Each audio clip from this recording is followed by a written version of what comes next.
Assalamualaikum warahmatullahi wabarakatuh.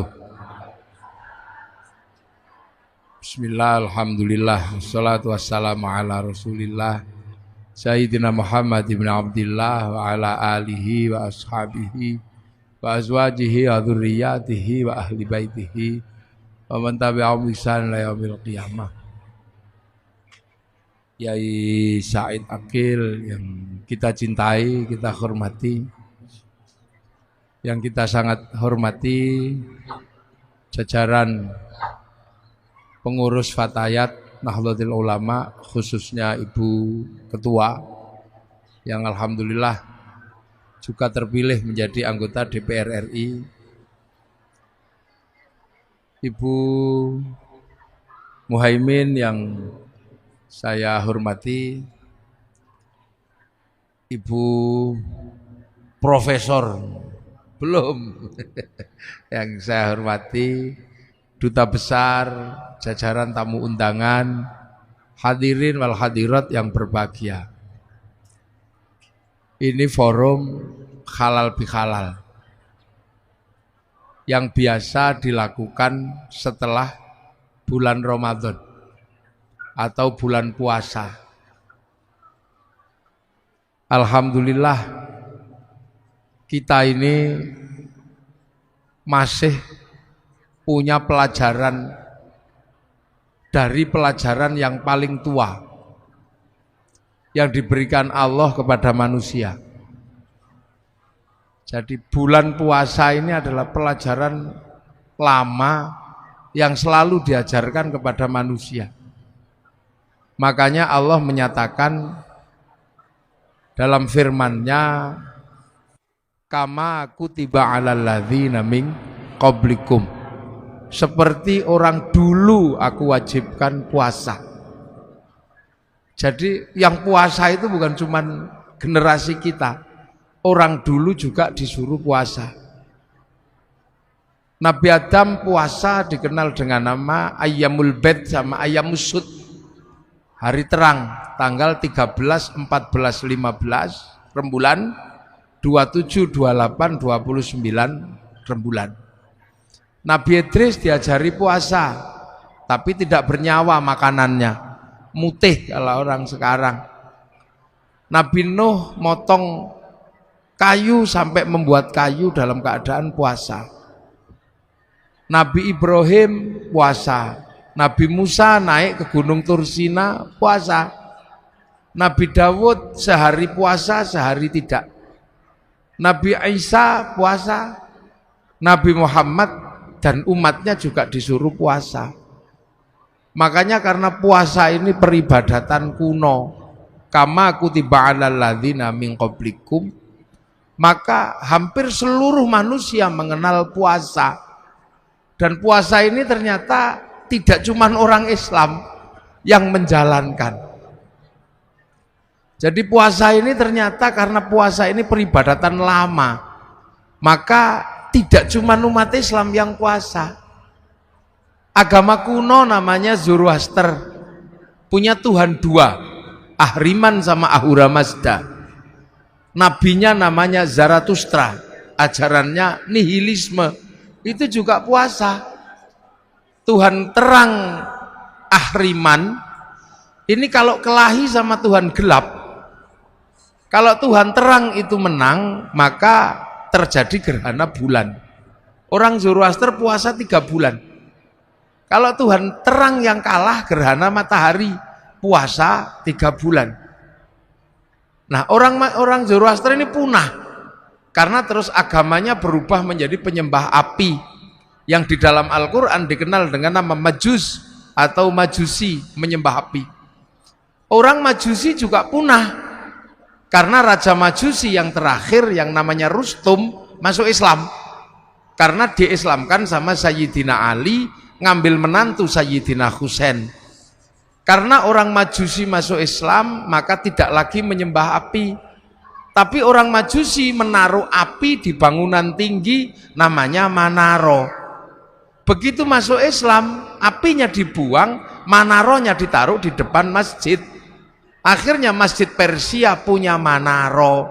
dan seluruh kaum muslimin melihat manaro di depan masjid itu bagus, maka kaum muslimin berlomba-lomba bikin manaro yang akhirnya sampai di Indonesia bernama menara.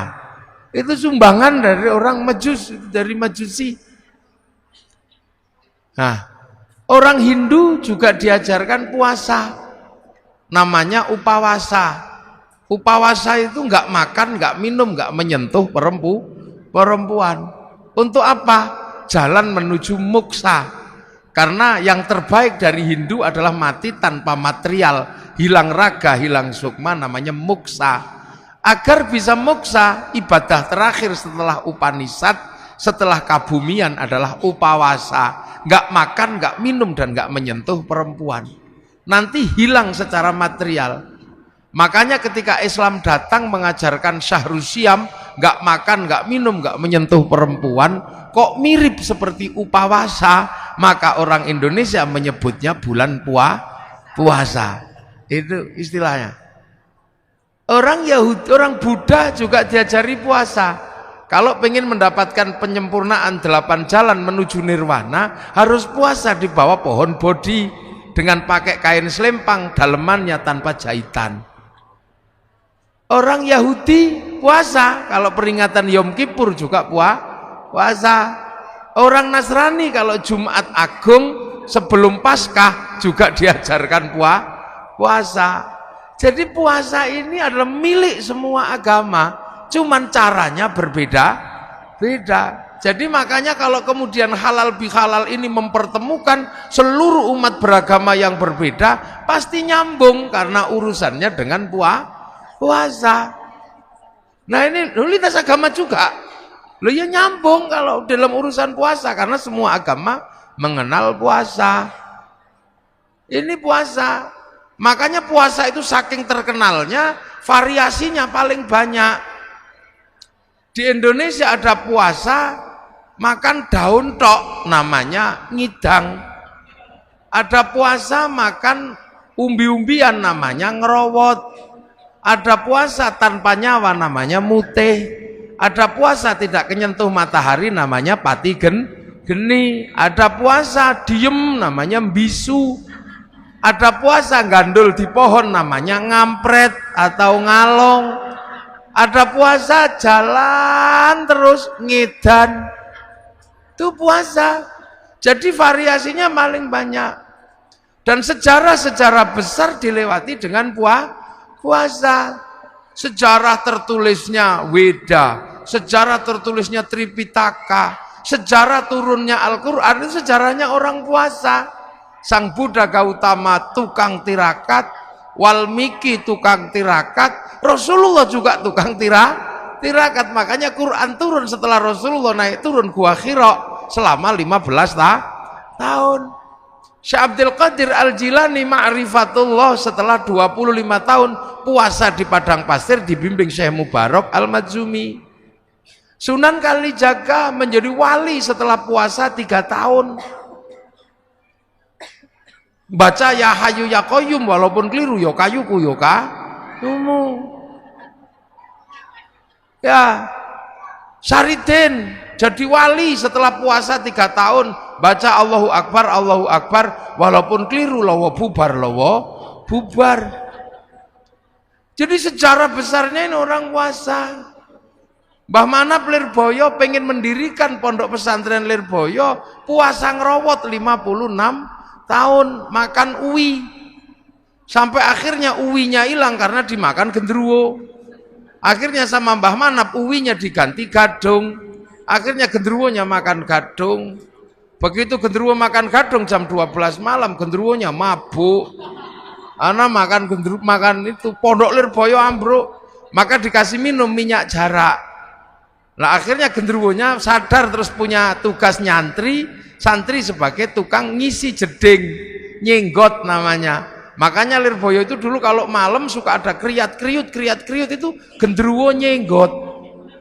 Nah sekarang genderuwonya pensiun karena Lirboyo sudah punya sanyo.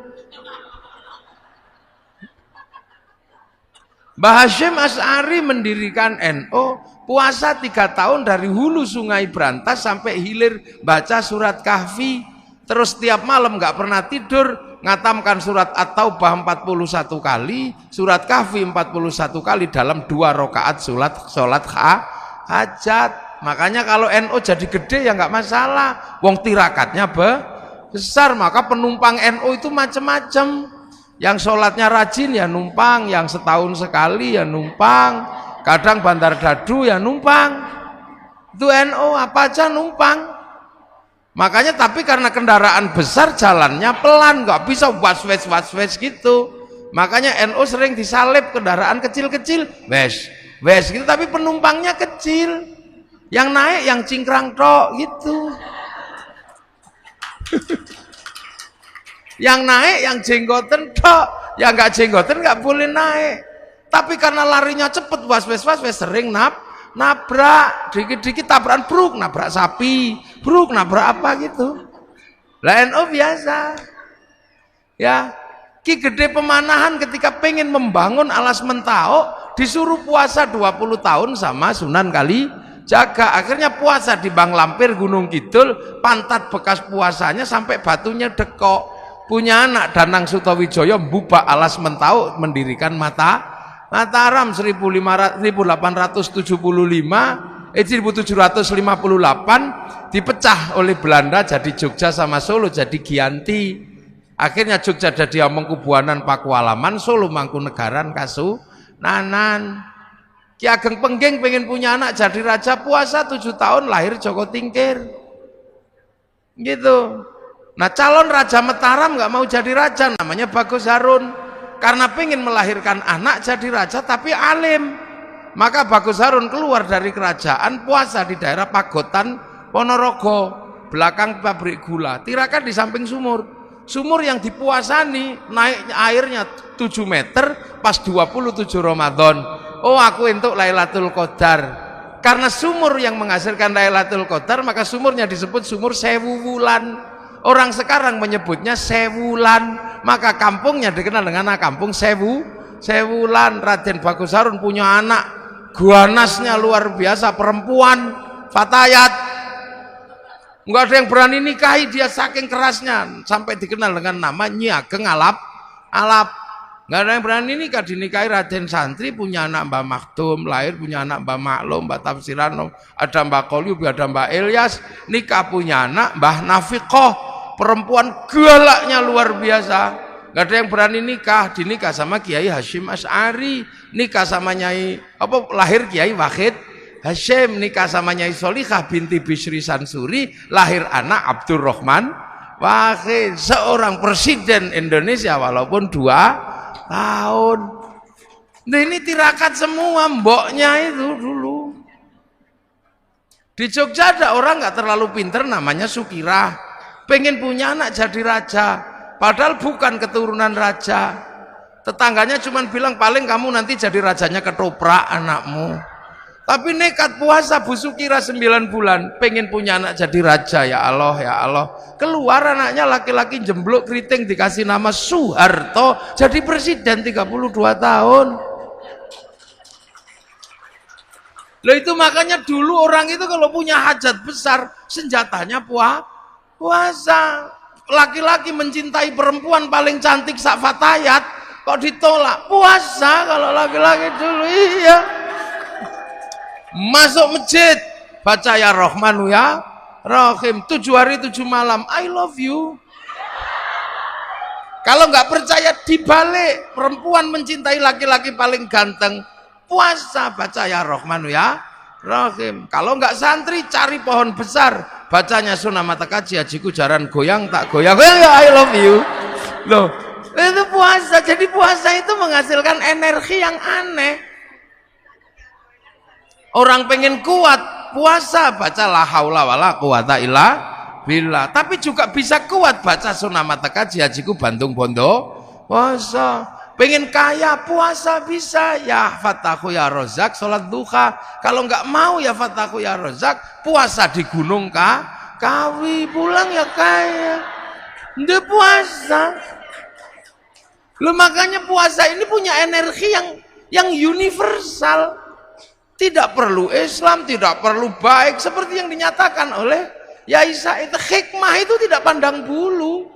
Dan puasa itu mampu melahirkan hikmah tersendiri.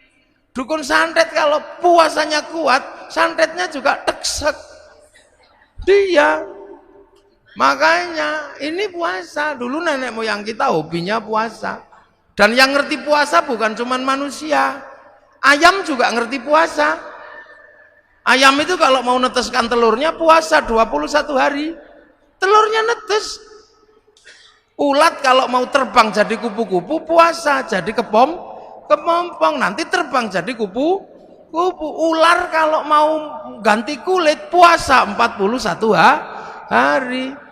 Mudah-mudahan puasa kita seperti puasa ulat. Habis puasa terbang jadi kupu-kupu. Jangan kayak puasanya ular. Habis keluar ular lagi. Habis ganti kulit ular lagi. Nenek moyang kita kuat-kuat dulu. Iya kuat-kuat. Bisanya cuman semelai Rahman Rahim. Tapi sakit gigi sembuh. Dukun bayi senjatanya cuman kuoto. Tapi tirakatnya kuat. Bus gitu keluar. Makanya nenek moyang kita nggak ada takutnya. Dan puasa ini bisa pakai apa saja. Santet pakai puasa ya kuat. Bahkan cari nomor pun pakai puasa juga tembus. Nah, ini puasa. SDSB. Makanya nenek moyang kita ketemu singa. Oh gitu singanya. Kita cuman kalau ke singanya pergi. Sakit gigi sembuh. Begitu sekarang orang takut puasa. Bismillahirrahmanirrahim. Basin tok. Lah ya makanya dulu orang tidak pernah takut apapun. Bambu runcing sama tentara enggak takut. Sekarang jangankan sama tentara Belanda, jangankan sama singa, orang sekarang sama melinjo takut. Monggo melinjo dan kenapa? Asam urat. Orang sekarang penakut. Orang ayam itu makanan manusia, begitu ayamnya pilek, manusianya ketularan. Lu burung. Ya, orang sekarang ketemu santan takut. Enggak. Kolesterol. Manusia jadi penakut karena punya senjata dari Allah nggak pernah dipakai. Dengar puasa, puasa lagi. Akhirnya remuk tubuh manusia modern, rentan sekali manusia modern ini. Akhirnya kalau sudah rentan pasrah sama dokter, masuk rumah sakit. Begitu masuk rumah sakit, dokternya nggak lupa, kamu tak operasi tapi puasa dulu ya. Nah ya, dokter mau nangani dengan cara puasa. Loh, makanya kita ini diajarkan puasa. Makanya enak ibu-ibu itu sekarang. Walaupun nggak puasa full, ada puasa enteng-entengan sekarang. Jadi tidak cuma people power yang enteng-entengan. Puasa pun ada enteng-entengan, namanya diet. Diet. Nah, diet kalau keterusan dead. Loh, ini pelajaran dari Allah. Kenapa kita takut? Loh makanya begitu kita ini puasa udah nggak kenal masalah.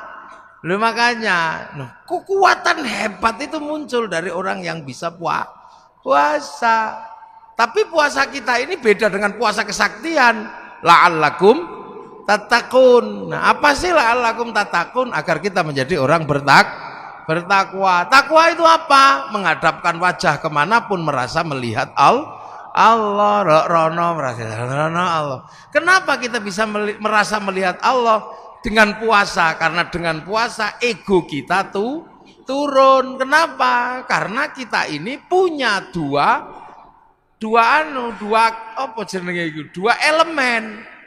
Manusia itu sudah kenal Allah. Wong sebelum turun dari langit sudah dikenalkan. Alastu birabbikum, kamu lupa enggak kalau aku ini Tuhanmu? Nyawa jawab, qalu bala syahidna ya Allah, aku jadi saksi engkau Allah. Fanfukhur ruh, maka ditirup ke dunia. Lah di dunia ditampani oleh daging. Daging apa? Daging yang diproduksi oleh bapak dan ibu dari sisa makanan yang paling bagus namanya nutfah. Ini kan sari makanan dunia.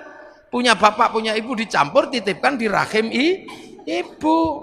Makanya perempuan itu namanya sawah. Nisaukum harsul lakum, perempuan itu sawah karena tempat menanam. Jadi sampean nggak bisa mengingkari kodrat sebagai tempat menanam. Tempat menanam, jadi sampean itu sawah.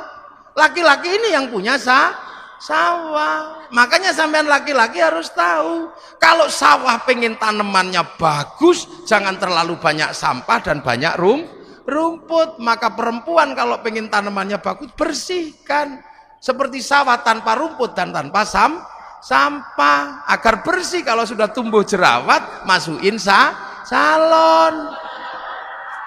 Begitu. Perempuan itu harus selalu bersih karena tanamannya biar bagus. Nah, itu tugas laki-laki, belikan lipstik, belikan bedak.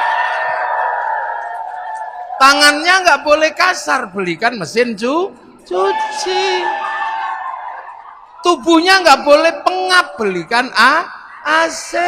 Loh, makanya qawwamuna 'alan nisa itu nggak boleh dilupakan. Kadang ini nggak disampaikan kepada seorang laki-laki. Makanya karena kiainya biasanya laki-laki, itu nggak disampaikan perempuan seperti sawah. Iya, jadi laki-laki ngerti betul ini sawah, harus benar-benar diperbaiki, tidak boleh kotor, tidak boleh ini. Belikan lipstik yang bagus. Yang kedua, perempuan itu adalah sawah. Sawah harus dipupuk dan selalu ada air biar selalu teduh dan penuh kesuburan. Artinya perempuan tidak boleh kering. Karena perempuan tidak boleh kering, maka perempuan harus selalu senang hatinya. Biar perempuan senang hatinya, laki-laki mesti kasih uang. Nah, itu.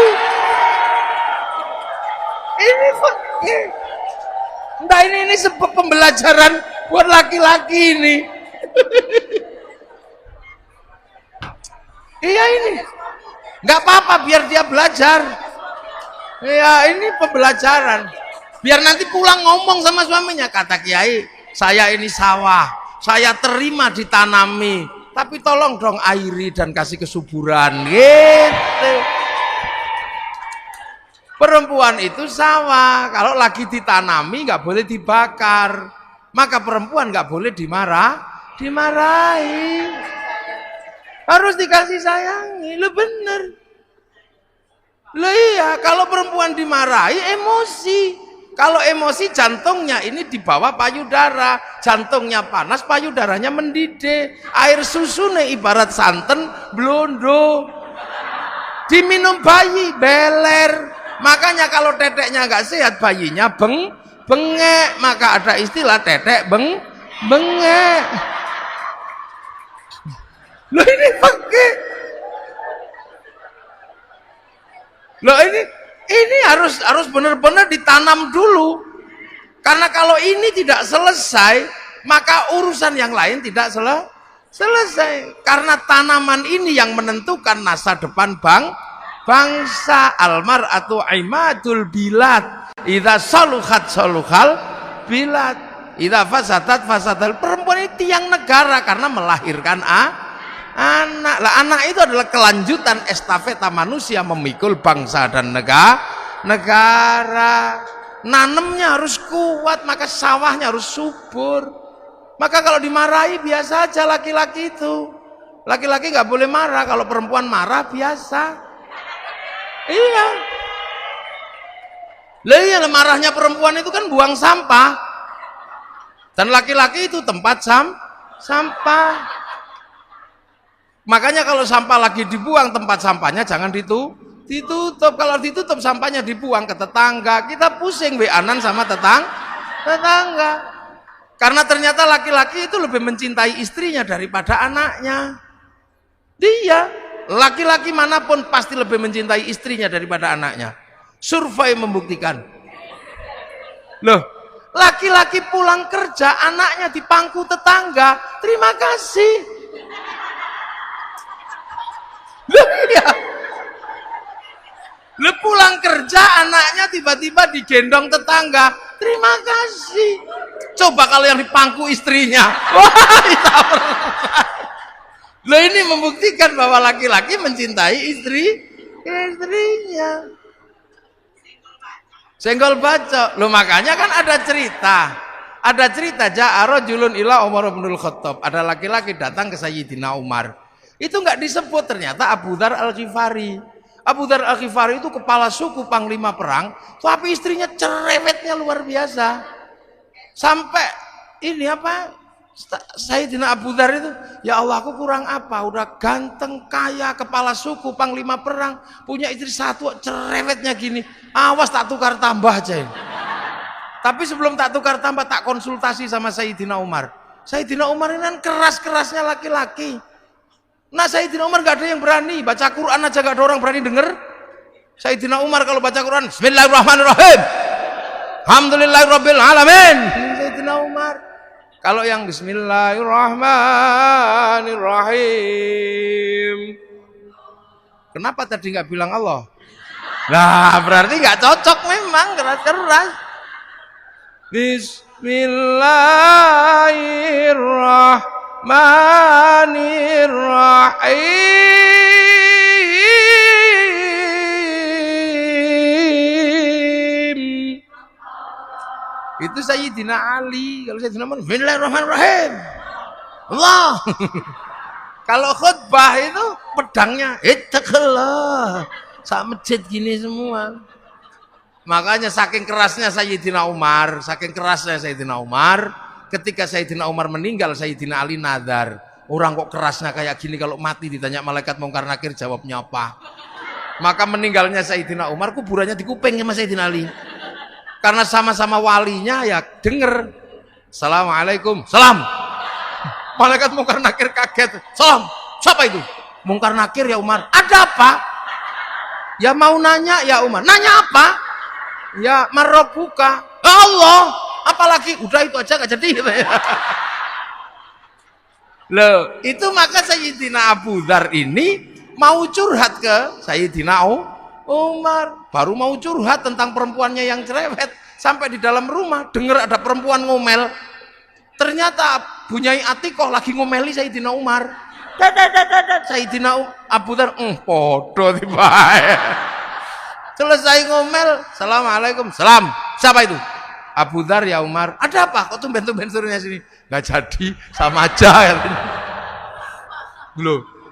Akhirnya Abu Dzar ini kan nanya, ya Umar, ternyata kamu kok tahan istrimu ngomel seperti itu? Kok kamu tahan? Ya, aku harus tahan. Karena memang istriku setiap hari ngomel. Tapi ngomelnya istriku tidak sebanding dengan kasih sayangnya pada anak-anak dan keluarga. Ya makslub gitu. Coba kalau jawabannya iya kayak radio rusak, ngomel lagi. Nah inilah. Maka ini tiang negara. Makanya jangan ngomel. Karena jadi perempuan itu ternyata nggak enak. Ini saya punya pengalaman. Saya pernah jadi perempuan sehari semalam. Yakin saya pernah jadi perempuan sehari semalam. Gara-gara istri saya tak omeli nantang. Wah anak begini kocar-kacir seluruh rumah. Padahal yang bantu juga sudah banyak. Mas, jangan ngomong gitu. Kamu belum ngerasain jadi perempuan. Nggak enak jadi perempuan itu. Akhirnya saya emosi. Ya sudah, gantian saya yang jadi perempuan. Ya sudah, hitam di atas putih saya sama istri saya. Saya jadi perempuan sehari semalam, 24 jam. Teken saya. Nanti jam 2 malam kamu harus minggat dari rumah ini. Akhirnya tak suruh pergi istri saya jam 12 malam. Kasih duit 10 juta. Iya, kamu pergi dari rumah ini malam hari ini, jangan sampai anak-anak bangun. Nanti kalau saya nggak tahan, kamu tak telepon. Iya. Pernah itu. Wah, akhirnya istri saya udah pergi, saya ini gagah mau jadi perempuan. Subuh-subuh anak saya kan nggak bangun. Akhirnya saya nyontoh istri saya, nak bangun, nak. Ya nggak ada yang denger. Itu kan pekerjaan istri saya pidato kalau pagi-pagi. Saya yang pidato, nggak ada yang denger. Biasanya istri saya kalau anaknya nggak bangun dicubit, saya ikut nyubit. Kalau dicubit sama ibunya bangun, dicubit saya ditendang kepala saya. Wah, akhirnya nggak bangun, gagal saya udah mulai pusing. Ada yang turun bawa pempes, kepala saya udah sak helm rasanya. Habis itu mandikan, disemproti biasanya istri saya. Saya ikut nyemproti, ngamuk kepanasan.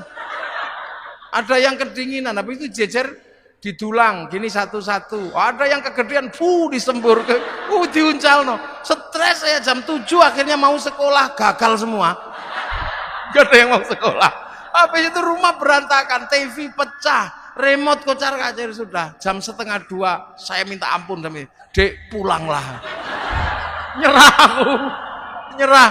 Akhirnya dia ketawa. Iya, aku sudah di samping rumah karena engkau pasti gak tahan. Iya wis nyerah, tak cekel tangannya begitu sampai rumah, ambung ping 7 udah.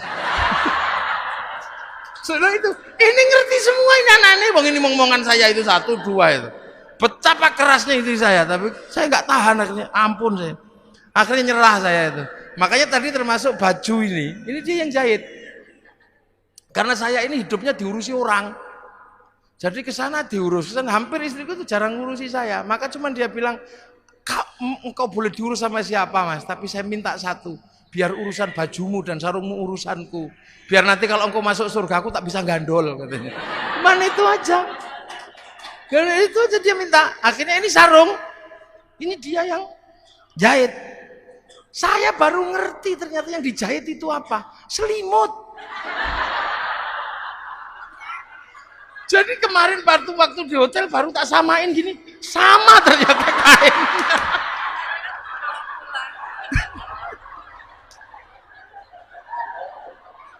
Jadi dia punya kebiasaan beli selimut untuk digelar di ranjang itu. Nanti setelah itu dia cuci, terus dijadikan sarung ini katanya.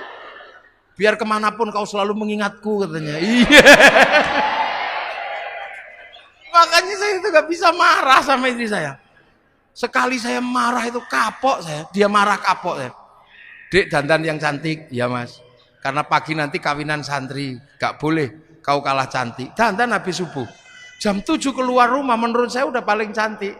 Naik mobil di depan, samping ini sopir santri namanya Arifin. Anak saya di belakang sama istri saya di depan. Tak lihat dari spion, oh cantiknya. Tapi begitu sampai di perempatan lampu merah, ada perempuan cantiknya luar biasa. Mulut saya nyerondong, ya Allah, ayune taiku. Dari belakang saya lupa dicubit, itu sakitnya luar biasa. Itu kayak tang. 3 tahun yang lalu saya masih kerasa sampai hari ini sakit-sakitnya. Sambil ngomel nangis itu bedaknya rusak itu. Dasar mata laki-laki, ada saya aja berani memuji perempuan lain. Oh no, nangis saya. Iya dek, sepurane gak ada maaf. Perempuan sudah tersembunyi masih bisa dilihat. Aku mau bilang enggak, ya enggak mungkin dong terlanjur ngomong. Akhirnya saya dengan gaya laki-laki, iya dek, saya memang tadi melihat perempuan cantik di dalam mobil yang tersembunyi itu. Iya mata laki-laki, iya karena aku laki-laki. Perempuan cantik dimanapun yang tersembunyi sekalipun aku pasti tahu. Karena kalau aku nggak mampu melihat perempuan yang cantik dan tersembunyi, mana mungkin dulu aku menemukanmu.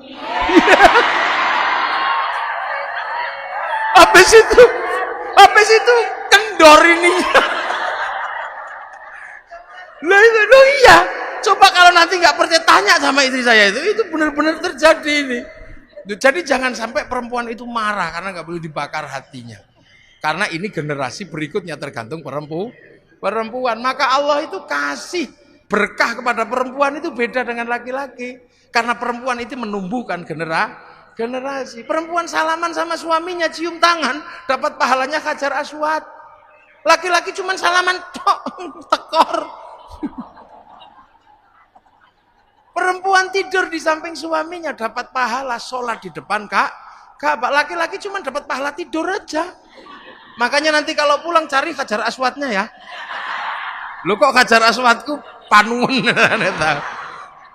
Lihat, hamil itu melangkah 1 langkah dapat pahalanya jihad fisabilillah. Makan siang dihitung puasa, tidur malam dihitung tahajud, menyusui 1 cecepan pahalanya 100. Kalau anaknya daplek sampai 6 tahun berapa pahalanya?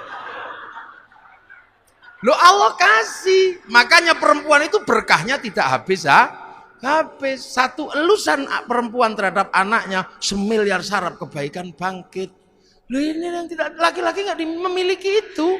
Laki-laki harus perang beneran. Laki-laki harus kelahi beneran baru dapat jihad. Kalau perempuan enak. Makanya perempuan ini dipersiapkan oleh Allah untuk menjadi tulang punggung masa depan bangsa, dan fatayat berada di situ. Maka fatayat tidak boleh lupa, ini harus dibangun secara baik, diperlakukan dengan baik. Ya, tidak boleh ada kekerasan, tidak boleh ada penghinaan, karena dari sinilah akan lahir generasi-generasi yang akan menjadi baik buruknya bangsa. Loh itu maka saya paling tidak suka kalau ada laki-laki kejam dikit sama perempuan. Tak tempiling benti sama saya. Dia salah, pasti imamnya dulu yang salah. Pemimpinnya dulu, sopirnya belok, biasanya penumpangnya ikut belok. Loh itu kok tekan wong wedok ini. Nah, kita balik lagi puasa. Nah, puasa itu menjadi kuat. Kenapa? Karena manusia punya ruhani. Nah, jasmani ini harus ditahan kekuatannya. Kalau kekuatan jasmani ini sudah ditahan, ruhaninya online. Ego manusia turun, ruhaninya bangkit. Kalau ruhani bangkit kemanapun akan melihat Allah. Contoh, ego yang masih tinggi nggak bisa lihat Allah. Perempuan gendut gitu, laki-laki langsung bilang, wah, dream itu. Nah, nyawa kita yang di dalam merekam. Karena manusia itu sebenarnya punya titipannya nyawa, persis seperti padi, persis seperti pisang. Pisang itu punya titipan pisang yang harus dikelola oleh pohon pisang. Beras itu tergantung pohon padi. Sama seperti syuting itu. Syuting itu hidup untuk tengok saya sana sini. Itu kasihkan bekal namanya memori. Nanti setelah ngerekam saya, syutingnya dibanting, nggak masalah. Yang penting memorinya masih ada. Beras juga sama, walaupun nanti pohon padinya nggak ada, selagi berasnya masih ada, masuk laboratorium rekamannya ada organik atau bukan organik. Manusia juga nanti jasadnya ini sama, pergi. Tapi kalau nyawanya kembali pada Allah, rekamannya juga masih ada. Nah, tugas jasad ini memberikan rekaman yang baik. Kalau egonya tinggi, rekamannya pasti jelek. Istri gendut gitu, drem, ngerekamnya drem. Tapi kalau egonya sudah turun, rekamannya pasti bagus. Istri gendut, alhamdulillah, istriku gendut, nggak tak kasih makan seminggu juga masih hidup. Rekamannya Allah. Iya, sendal hilang gitu. Kalau egonya tinggi, kambing ini. Akhirnya yang direkam adalah kambing. Tapi kalau egonya turun, sandalnya hilang, masya Allah. Akhirnya direkam masya Allah. Berarti begitu besok rekamannya dikembalikan pada Allah. Loh, kok ada kambingnya? Karena pernah rekam kambing dipanggil, Beng, kok kamu ada dalam rekaman hati orang ini? Ya Allah, dia mitnah saya nyuri sendal. Padahal kan dia tahu nggak ada kambing nyuri sendal. Saya nggak terima, neraka. Makanya orang kalau egonya turun, rekamannya Allah. Lihat ayam naik masjid, alhamdulillah ya Allah, ayam naik masjid. Kok belum begitu jerot, alhamdulillah ya Allah, santriku bisa praktek toharoh, membersihkan telek dari atas masjid. Karena kalau tidak ada telek naik ke masjid, santri nggak bisa praktek toharoh. Wong kiai nggak boleh bawa telek ke atas masjid tuh. Rekamannya Allah terus. Makanya orang ini kalau puasanya kuat, rekamannya Allah lah adanya. Kalau sudah rekamannya Allah, sistem online-nya ya tinggal share it. Nah itu hikmah muncul itu dari situ. Nah, itu makanya ego itu hati-hati, bisa menjauhkan kita dari Allah. Contoh, ini kan habis lebaran, Bu Ketum, Mbak Anggi, aslinya mana? Sragen. Nah di Sragen itu ada ayam goreng. Jaya Sragen itu ada ayam goreng. Mungkin karena sudah lama di Jakarta, pengen ayam goreng Sragen. Sampai rumah karena liburan nggak ada ayam goreng itu. Karena nggak ada ayam goreng maka merindukan ayam goreng Sragen. Saking kangennya kemana-mana bayangkan ayam goreng aja ngiler. Saking ngilernya nggak tahu main ke rumahnya Pak Bupati, ada ayam goreng yang diinginkan. Hati-hati, jangan dimakan. Itu bisa haram. Kenapa? Karena didorong oleh nafsu selama 1 minggu pengen ayam goreng. Begitu dimakan nikmatnya luar biasa. Akhirnya pergi ke rumahnya Pak Camat, ada ayam goreng yang sama. Karena sudah tidak terlalu kepingin, begitu monggo silahkan, enggak. Akhirnya kemakan juga, begitu kemakan, enak tempatnya Pak Bupati, karena udah nggak kepingin. Begitu sampean bilang enak tempatnya Pak Bupati, ribut sama Allah. Wong hari ini dibagi yang itu, kok masih nggak terima membayangkan yang kemarin. La in syakartum la azidannakum, wa la in kafartum inna adzabi lasyadid. Makanya kiai-kiai pendiri bangsa ini kalem-kalem. Karena tirakatnya kuat-kuat, makanya hanya Allah. Lihat orang Yahudi, oh juga bikinan Allah. Lihat orang Nasrani, oh juga bikinan Allah. Lihat apa saja. Makanya orang NU itu tenang. Enggak pikut, hancurkan Yahudi. Yang enggak lah, orang Yahudi juga berandil pada umat Islam. Kalau umat Islam Indonesia pergi haji, yang bikinkan pesawat juga orang Yahudi. Kalau Yahudinya mati, berenang kita. Loh, perempuan-perempuan ini menjadi cantik karena orang Prancis yang bisa bikin bedak dan parfum. Agamanya apa? Ya orang Prancis yang ngerti. Kalau nggak ada orang Prancis yang bisa bikin bedak dan bikin parfum, kita kembali ke bedak Jakarta, beras ditumbuk, ya blonteng semua. Lah itu makanya Rasulullah cuma menyatakan mayuridillahu bihi khairan yufaqihu fiddin. Siapa yang dikehendaki baik oleh Allah dikasih ngerti urusan agama. Khairan di situ nakiroh. Khairan itu kalau nakiroh maknanya khairan kamilan, kebaikan yang sempurna. Manusia nggak sempurna, maka nggak mungkin punya kebaikan yang berdiri sendiri. Contoh sekarang yang paling baik siapa? Tadi Kiai Said. Begitu Kiai Said pergi, yang paling baik siapa? Saya. Lah, saya yang paling baik, dikasih mic ngomel sesukanya enak karena paling baik. Tapi saya nggak boleh ngomong paling baik, sebab kebaikan saya menjadi ada di sini karena Mbak Anggi bikin acara fatayat. Kalau nggak ada acara fatayat, saya nggak terlihat baik di sini. Nah, kalau sudah baik seperti itu, siapa yang baik? Ya ribut, kata Mbak Anggi, ya saya. Kata saya, ya saya. Kalau saya nggak datang, jelek acaramu Mbak. Ya gitu. Jadi itu baru dua udah ribut kebaikan itu. Apalagi kalau sampean ikut-ikutan. Kami yang paling baik. Karena kalau kami nggak ada di sini semua, yang ada cuma di atas, cek sound. Loh kita ini udah nggak usah ribut. Kita indah makan ini saja sudah Allahumma barik lana. Kenapa bukan barikli, kok barik lana? Karena urusan makanan itu melibatkan banyak orang. Yang nanam siapa, yang masak siapa, yang bikin sabluk siapa, yang bikin api siapa, yang bikin bumbu siapa, yang ngulek-ngulek siapa, yang bikin cobek siapa. Kita nggak pernah tanya, jangan-jangan cobek yang dibikin waktu membikin kekurangan air dikencingi. Kita juga nggak ngerti.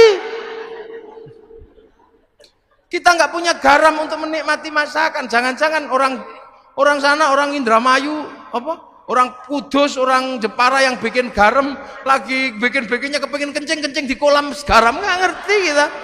Terus dibawa sopir truknya kita nggak ngerti. Jangan-jangan mampir warung-warung di Indramayu, nggak ngerti kita.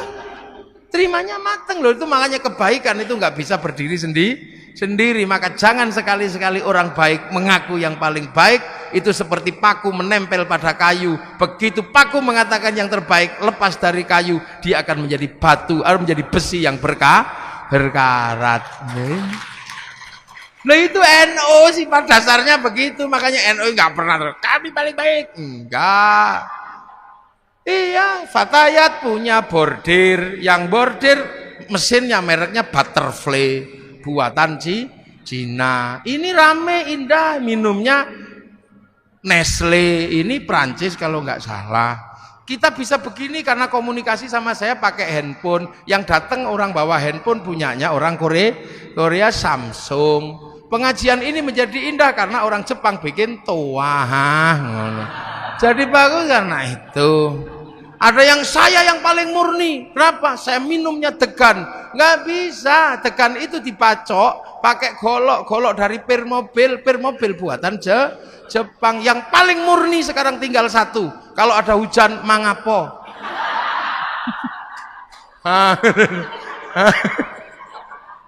Loh, sifat dasar NU dan Kiai itu seperti itu. Maka jangan salah paham.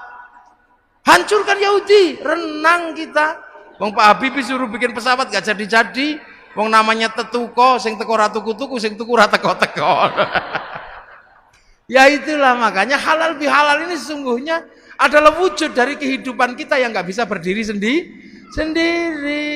Gitu loh. Ada orang mana, orang Eropa yang gagahnya seperti itu. Kalau musim panas, musim dingin lari ke Indonesia. Kalau musim gugur dia cari buah dari Indonesia, dari negara yang biasa aja. Jadi nah inilah kehidupan kita, mudah-mudahan halal bihalal kita kali ini menjadi makna baru bahwa kehidupan manusia adalah kehidupan bersama yang nggak mungkin dipisah-pisah, bahwa kebersamaan itu tercermin dari Indonesia dan berhasil dengan cara seperti ini. Hasilnya apa? Arab satu bangsa pecah jadi puluhan negara, Eropa satu bangsa pecah puluhan negara, kita puluhan bangsa mampu bersatu dalam satu negara kesatuan Republik Indonesia. Demikian yang bisa saya sampaikan, semoga ada manfaatnya. Assalamualaikum warahmatullahi wabarakatuh.